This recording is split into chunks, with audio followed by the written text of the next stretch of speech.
Hey everyone, hope you are doing well. Today I just wanted to talk to you guys about some outboard engines, and particularly the last 5 outboard engines I've actually owned, and I'll explain to you what horsepower they were, what boats they were on, and just generally some things I learned about them, good, bad, would I recommend them, things like that. And look, I'll just start by saying the outboards mentioned were all absolutely like bulletproof, seriously good performing engines and absolutely suitable for like serious offshore fishing and stuff like that. So I'm not sort of saying any of these engines are bad, but there are definitely things that, annoyed me about some of them and things like that. And definitely a few of these I probably wouldn't buy again, to be perfectly honest. I am the sort of person that if something annoys me or whatever, I do get, I'm getting more and more picky, I guess, in my old age, and I'm definitely a person that has buyer's remorse if something doesn't turn out quite how I thought it was going to turn out. So anyway, first engine, Mercury Optimax direct injection 2-stroke. It was 115 horsepower, 3-cylinder engine. I can't remember the displacement. I think it might have been a 1.5 litre, I don't know. It's on my old cruise craft 5.4 meter, approximately 650 kilogram hull, 2.4 meter beam, 19-degree dead rise, just to give you a sort of full picture of what was going on there. I repowered, bought the engine brand new. Now, it was probably my first good new modern technology engine. So at the time I was really impressed with it. Torque was fantastic. Fuel economy was outstanding. One thing I did notice though, this engine ran quite rough, and it almost like it had a miss to it. It would run for a few seconds and then it would kind of like miss and kick off to the side. And I went back to the dealer and apparently that was totally normal basically from an Optimax. So it wasn't the smoothest running engine. One thing that it grinded me about it, the noise. They are just so noisy. That thing would absolutely roar under acceleration, and even at trolling speed was really unacceptably noisy. So it used to do my head in. But look, otherwise, brilliant engine, fantastic torque, really good fuel economy, very reliable. It served me well, that engine, and at the time I thought it was absolutely brilliant. And it's funny how I kept getting different engines and I almost progressed as I went on. So the next boat was a 6 meter Allison Angler, about 850 kilo hull weight, 21-degree dead rise, again about a 2.45 meter beam. It had 175 E-Tech G1 on it. And I know there's a lot of, back in the day, there's a lot of Optimax versus E-Tech type stuff, and they're close. Well, to be honest, they're not close. The E-Tech was so much better than the Optimax. Like, yes, it was a bigger engine and all that sort of stuff, but the 175 was quieter than my 115. It was substantially smoother. The fuel economy was better. So no sort of rough idle or nothing rough about it. The E-Tech at the time, to me, was a very, very impressive engine. Still, obviously, direct injection 2-stroke, still got to muck around with oil and stuff like that. So to be honest, it was a step up from the Optimax any day of the week. And I'm just so surprised that they were rated as being so close. And you had some people in the Mercury camp, some people in the Evinrude camp. The Evinrude to me was just head and shoulders above the Optimax. Okay, so the next engine I had was actually an E-Tech G2, and that was on my first bar crusher, the 670C. And the G2 is an interesting engine. So it was a 175 V6, 2.7 litre. Now, heaps of torque, that's a given, 2-stroke. Best fuel economy of any engine I've ever owned, sometimes up to 3 kilometers per litre. And I really did like the clean wiring and the clean sort of rigging situation on the G2.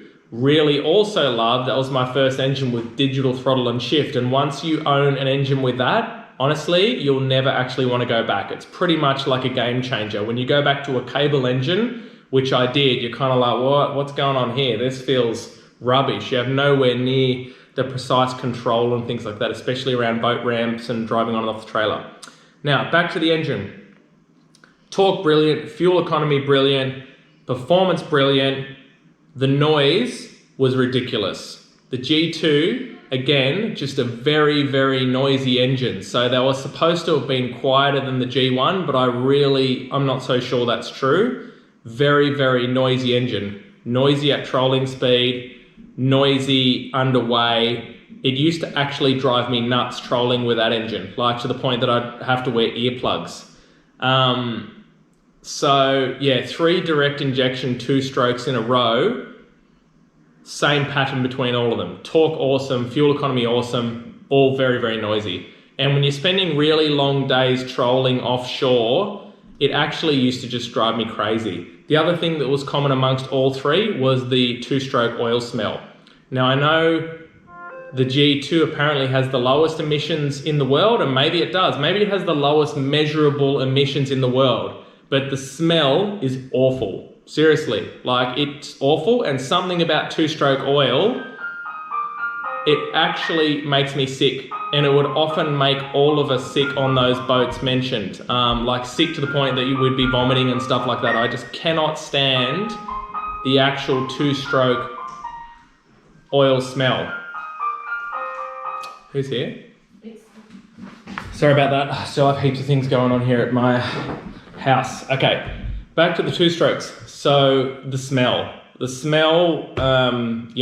probably people are going to be watching this going, oh, what a whinge or what a sook, can't stand a bit of 2-stroke smell, but it really detracts from having fun on the water when you've got this horrible 2-stroke smell basically all day, especially when you're sitting or standing down near the back of the boat. The smell and the noise, I've got to say, overall, I just wasn't impressed with the G2 at all. I bought it because it was so cheap. They are so much cheaper than 4-stroke engines, basically, and the performance aspects of it are good, but I guess when you spend a lot of hours in the water like I do and big long days on your boat, it really does matter having a quiet engine, having no smell, and also not having to muck around filling up with oil and things like that. So yeah, at that point, at the time I thought they were really good engines because I hadn't actually owned a modern 4-stroke. So my next boat I again went back to an Allison Angler 6-meter fiberglass boat, and it actually had a Honda 150 4-stroke on it. And this engine just actually blew my mind. So going from a 2-stroke to a Honda, I was just like, wow, all this rubbish you hear about, oh, the 4-strokes have got no torque and all this sort of stuff. I was blown away. The torque was fantastic on that engine. I think it was a 2.4 litre inline 4 off memory. Very, very impressive torque. Like it got I think it's about 850 kilos dry hull weight. With full load and people on board, it was very, very impressive. Very impressive torque and very impressive top end and fuel economy. So, and super smooth and super quiet. Like I'm running this thing going, where is the engine? I can barely hear it. Long days trolling offshore, just comfortable, quiet, like absolutely. I was like, what have I been doing for all these years with these old dog 2-strokes? Honestly, it was just like a wake-up moment for me, because I was one of those guys that was like, oh, I need the torque, I need the performance, I need all this stuff that the 2-stroke has and the 4-stroke doesn't. Well, I kind of learned the 4-stroke has it, and it is just so much nicer and more refined.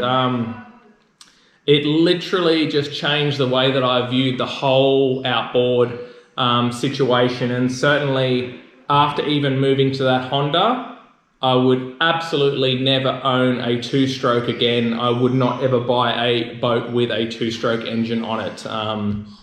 Even if it was really cheap, I just wouldn't buy it, because I'm sort of at a point where I don't get to go to the coast that often, but when I am on a boat, I want to have a really good experience. I don't want the fumes, I don't want the oil, I don't want the noise.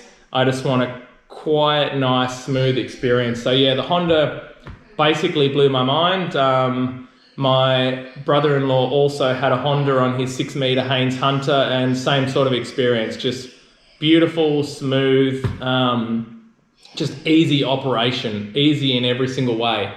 And that basically brings me to my current boat, which has a 200 Suzuki on it, APX. Suzuki, again, it's kind of just like the Honda. Like, they're just so smooth and so amazing, So if I'm thinking like Honda, Suzuki, Yamaha, they are just such amazing engines. I'm really glad on my Suzuki I did get the digital throttle and shift, because once you own it, trust me, you will never go back either. You just absolutely won't go back. The only thing that, Honda, Yamaha, Suzuki, people kind of put these brands against each other, but like I've said it before, they're just so, when brands are so close, it's really hard to split them apart. And often people will say one brand is better than another because they have some sort of personal interest in that brand. Either they're selling it, or they own one, or whatever. Looking at my Suzuki versus the Honda, which one is better? They're identical.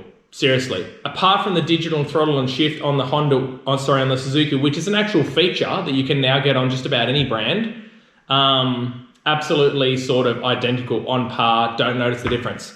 The torque on my Suzuki is extremely impressive. Okay, it's only a little 4-cylinder, but the torque is awesome.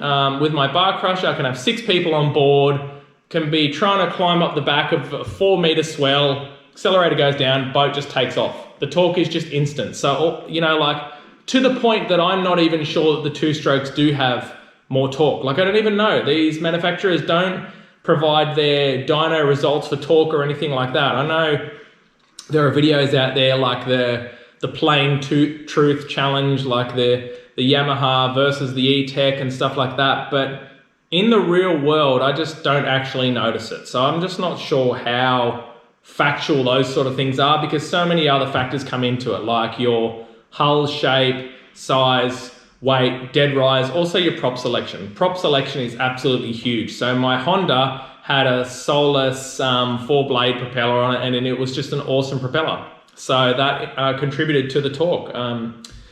Look, I've also got a friend who owns Yamahas and will only own Yamahas. He's a commercial operator. He consistently gets 2,500 hours out of his Yamaha every time before it has some sort of catastrophic failure. So whether it needs a total rebuild or total replacement, and he just keeps buying Yamahas basically, and it's like 2,500 hours trouble-free operation. I mean, I don't know about you, but to me, 2,500 hours seems pretty good. I might do a few hundred hours a year in my outboard, so that would last me a really, really long time.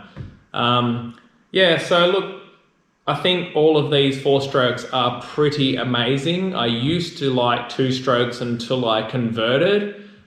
Do the 2-strokes perform well? Yes, they do. They absolutely do. And if you are genuinely like, you've got a budget, you want to stick to it, you don't want to go over that budget, sure, you could look at a 2-stroke. But now with effectively Evinrude's announcement to basically shut shop on the G2, which is kind of, I think, literally the last direct injection 2-stroke on the market, we're going to see the 2-strokes kind of, fizzle away. But obviously they'll be around quite a while in the second-hand market. But yeah, look, that's kind of my experience on the last 5 outboards. All 5 mentioned, like I've said, have been bulletproof as far as turn the key in the morning, run the outboard sometimes for the entire day. Trolling, heading offshore, heading in, 12 hours, turn the key off at the end of the day. And none of them missed a beat, but there are definitely differences. I definitely rate the Optimax basically at the bottom.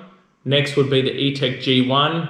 Next would be the G2. But then quite a bit above those two are the Honda and the Suzuki, which I basically rate on par, to be perfectly honest. And I'd say they're very similar to like a Yamaha. The new Mercuries obviously look really nice as well. I don't have any personal experience with them, but I can't really comment on them, but I'm certainly impressed by what I've seen.